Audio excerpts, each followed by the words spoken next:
ठीक है साहब, अपग्रेड कर दिया जाता है।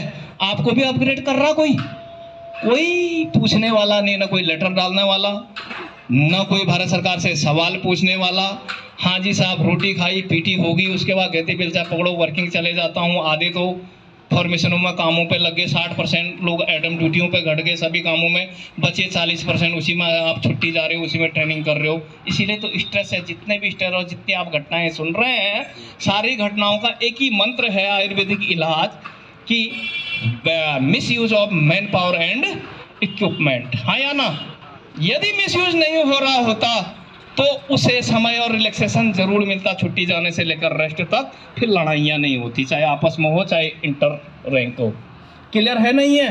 जब आप वो चीज़ छोड़ दोगे, सेना का माहौल अपने आप स्वस्थ हो जाएगा। वो आप चाहते नहीं हो, सरकार को कुछ और ही रिपोर्ट देते हो, इसकी ये समस्या थी, ये पहले से ऐसा था, वो ऐसा था। सारे की जड़ है मिस यूज। एक प्लाटून में 30 में से 18 जवान एडम ड्यूटी पर रहेंगे, आप 12 जवानों से आपने प्लाटून चलानी है, किस किस को छुट्टी देंगे साहब आप?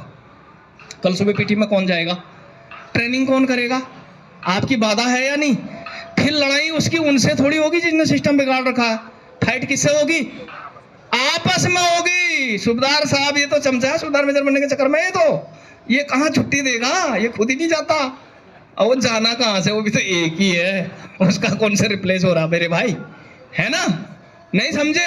हकीकत हमारी समझ में नहीं आती, बीमारी कहाँ है। क्लियर हो गया साहब? तो ये बड़ी बड़ी बीमारियां थी। इसके अलावा कॉम्पैक्ट पे स्केल के लिए आप ब्रिटिश आर्मी से तुलना करते हैं साहब, कि ब्रिटिश आर्मी की जीडीपी हमसे इतनी ऊपर, और वहाँ भी एक वारंट ऑफिसर होता है, उसके इक्वल बोला आपका जेशियो। गलत। वारंट ऑफिसर को महारानी का वारंट प्राप्त होता है, थोड़ा सा उसे सम्मान मिलता है सार्जेंट से ऊपर।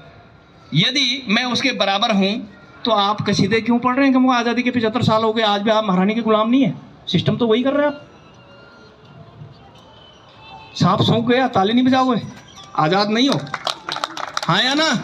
और आपके पास माननीय भारत सरकार का गजट नोटिफिकेशन है, तब भी आप महारानी के विक्टोरिया के वारंट के बराबर हैं। देखो आज भी हम उन्हीं को सलाम कर रहे हैं। गलत है।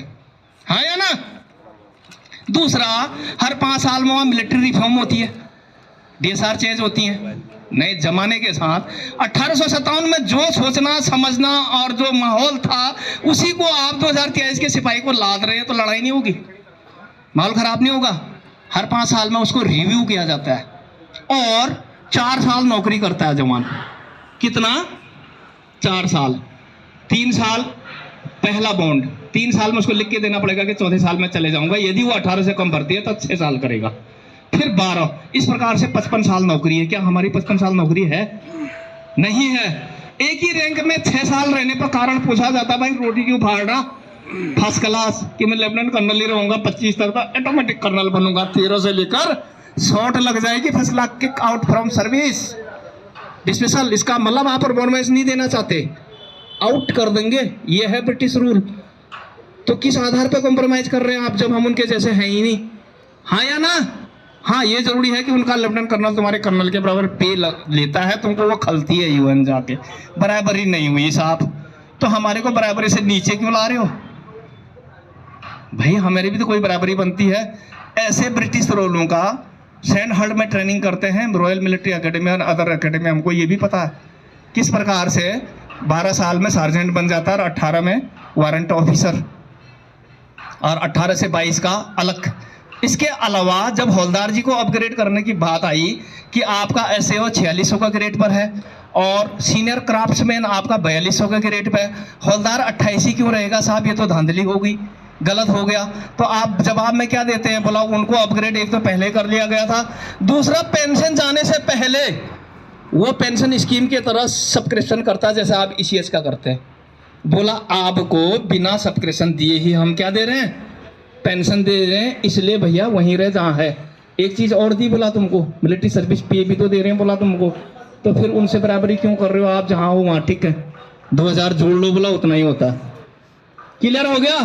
तो कॉम्प्रोमाइज करते समय आप मिलिट्री सर्विस पे को जोड़ के दिखा रहे हैं, तो मैं उसके सिमिलर कैसे हूं? नीचे हूं। मिलिट्री फिर सर्विस पे is other separate elements for defence services for hardship and risk similarity, ऐसा ही तो कह रहे हैं आप, हाँ या ना? बिल्कुल। तो फिर बराबर कहां से आए हम? आपने डाउनफॉल किया और आपने उस केस को रिजेक्ट कर दिया वहां पर क्राफ्टमैन से।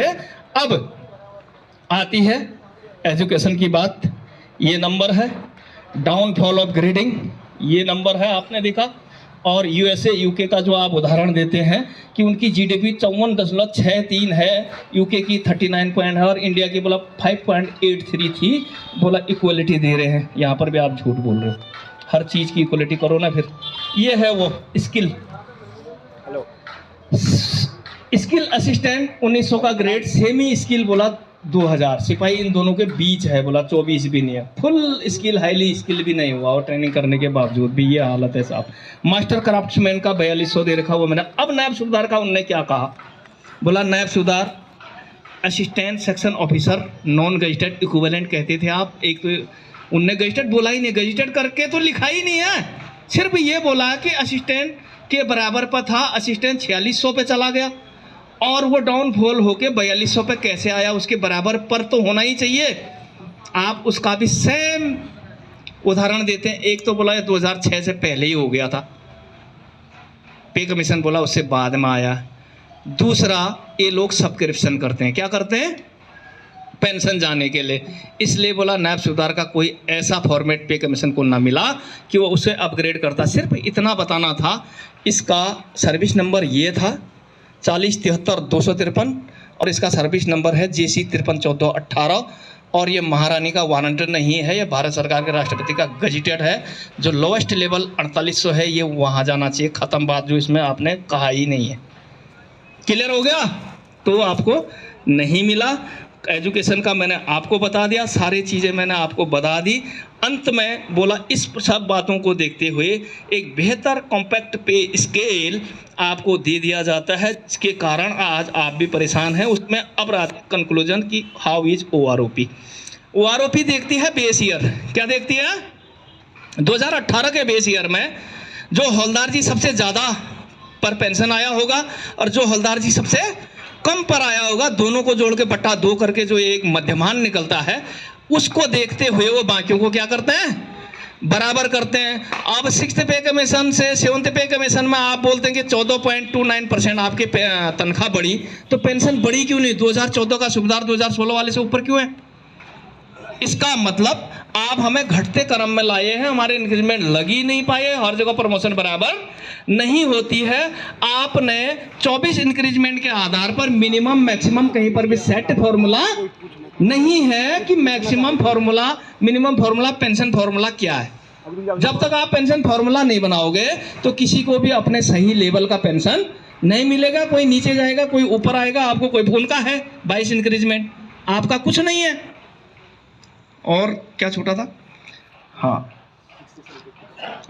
हाँ, कई लोग बोलते हैं 50% क्या है, 60 क्या है, 70 क्या है। साहब, आपका बेसिक धन आपका मिलिट्री सर्विस पे जहाँ पर आप लास्ट थे पेंशन आते समय, उसका आधा आपकी पेंशन है, इससे ज़्यादा कुछ नहीं है। कोई विशेष मानदंड उसके लिए कि कहाँ जाना चाहिए था, मैक्सिमम क्या है, मिनिमम क्या है, वो है ही नहीं। वही है वो 50% देन पेंशन, यही है साहब। और सेकंड पे कमेटी तक वो 75% इसलिए था, 73 के दौर में घटा के 50 पे लाए सबको CCS के अंडर। ऑफिसर्स का था 45%, आपका था 70 से 75%। परसेंटेज में नहीं था वो, बल्कि आपको age factor and service factor देते थे वो। 15 में अगर वो रिटायर हो रहा, जस्ट ऐसे समझो जब आपको ग्रेजुटी मिलती है तो क्या करते हैं आप उसको +5 देते हो, तो पेंशन का भी 15 में आ रहा था +5, 20 साल के फैक्टर के हिसाब से उसको पेंशन देते थे। इसलिए एक्चुअल अपना बेसिक से ऊपर निकल जाता था, जो कि 50-60% से ऊपर हो लेता था। वो एक अच्छी पेंशन नीति थी जो 6 और 7 में समाप्त कर दी गई। 5th तक लास्ट एज था जहां पर हौलदार जी 5100 पे बंद है, तो 5100 का फैक्टर लगता था, भले वो 48 पे पेंशन चला जाए। अब ऐसा नहीं है, मेरा 1 लाख से ऊपर का इंडेक्स है लेकिन मैं 52,000 से ऊपर नहीं गया। एक पे बैंड से दूसरे पे बैंड में कोई फर्क इतना है ही नहीं। 39,100 पे बैंड 3 का लास्ट है और 34,000 जो है 34,400 तक पे बैंड 2 है, दोनों में मात्र 5,000 का फर्क है। कितने का?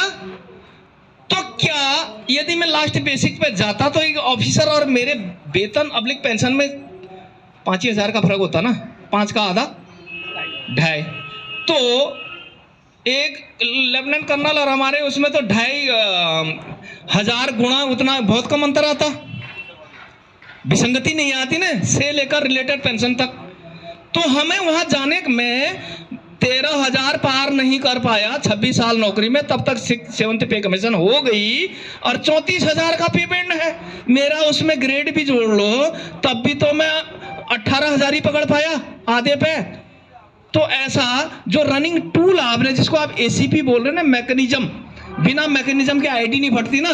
बिना मैकेनिज्म का आप गाड़ी स्टार्ट करो, चाबी दो, सेल्फ दबाओ, स्टार्ट नहीं होगी। तो मैकेनिज्म ही तो है वो, जो मैकेनिज्म पे बैंड 1 से 2, 2 से 3 में ले जाना चाहिए था, वहां आप नहीं गए।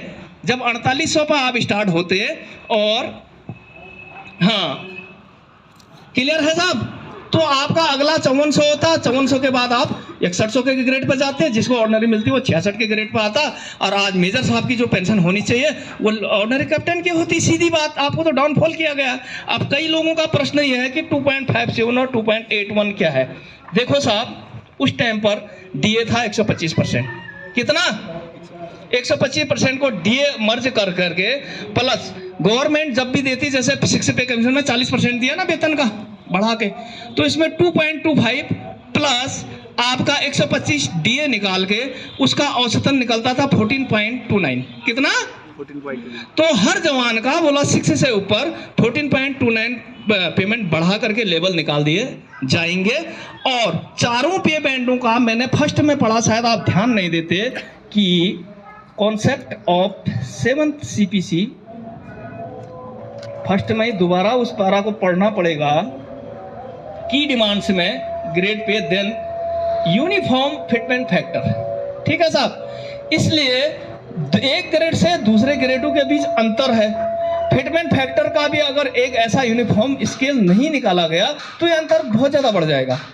ठीक है, इसलिए बोला फिटमेंट फैक्टर। ठीक है, बोला सबसे बड़ा वेतन